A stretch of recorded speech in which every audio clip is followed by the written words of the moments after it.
In today's video, I'm going to take on one of the most hotly contested debates in the insurance industry. Are direct mail leads dead? We're going to do a deep dive and see, are the insurance industry's favorite traditional lead no longer viable? For our first order of business, let's talk about what direct mail leads actually are. So you have all these mail houses stashed about around the country, and they send out millions and millions of mailers to unsuspecting seniors every single day. Now, if you look at the mailers, they are oftentimes extremely generic and a little bit gimmicky in a way. They're super simple, very, very simple and clean design, and they'll usually say something like state approved burial program or senior benefit life insurance or something along those lines. The idea is to basically trick people into thinking that it's some kind of free benefit from the government and get them to mail it back so that an agent can either call them or go to their house.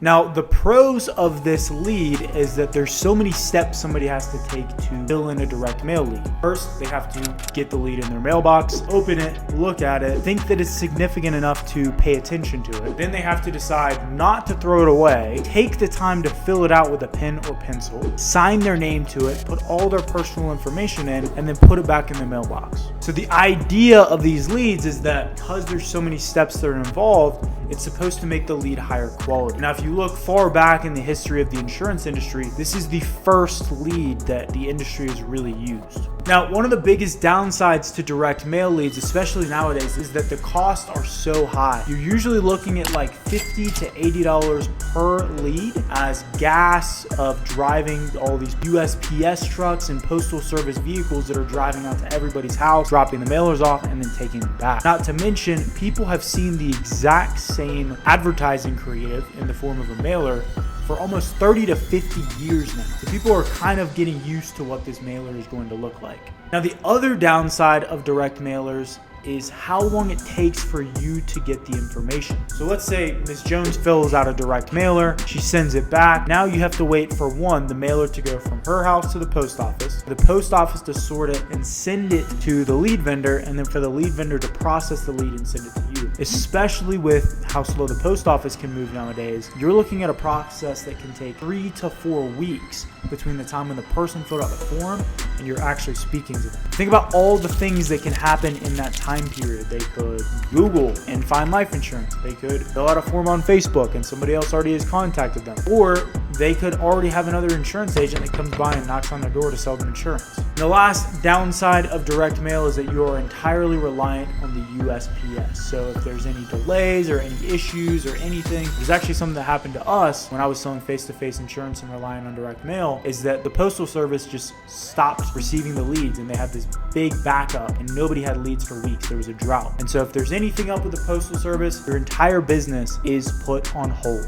All right, so let's talk about direct mail's history with the life insurance industry. Now, I did some digging and did some research, and I found out that direct mail's history with the life insurance industry dates as far back as 1872. So insurance was actually one of the first companies to use direct mailers. Believe it or not, New York Life Insurance Company was the first company to use direct mail as a form of marketing. So they would send out all these mailers to people, they would send it back, and then they would go out and sell them insurance. Now, that method has basically stayed pretty much the same all the way until 2022, 2023. Obviously, they've gotten more efficient with printing, but the actual form of mailing, the actual form of advertising hasn't really changed much.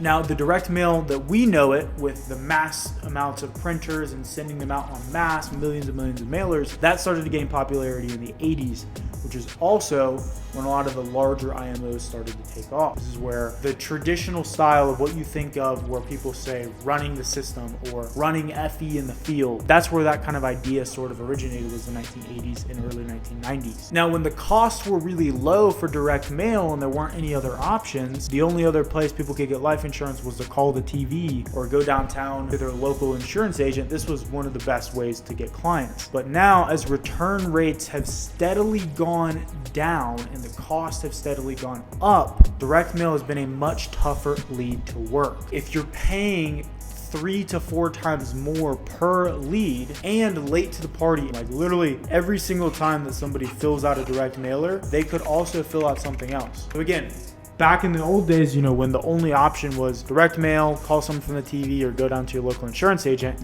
it made sense.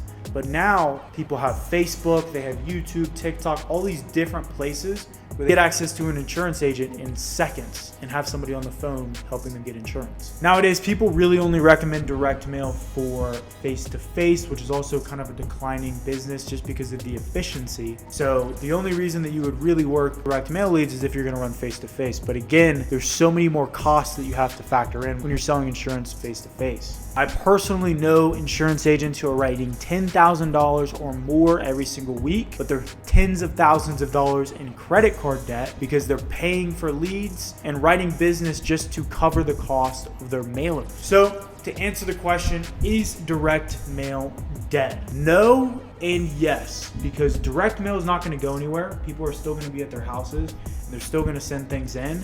But is it the most efficient way to sell insurance? Hell no, absolutely not. It's definitely not the most efficient way to sell insurance. I would recommend using another lead, especially if you're going to be doing telesales. So let me know if you guys agree or disagree with me in the comments down below. I appreciate you guys tuning in and watching this video. If you guys got value from it, leave a like, hit the subscribe button, and I'll see you guys in the next one. Peace.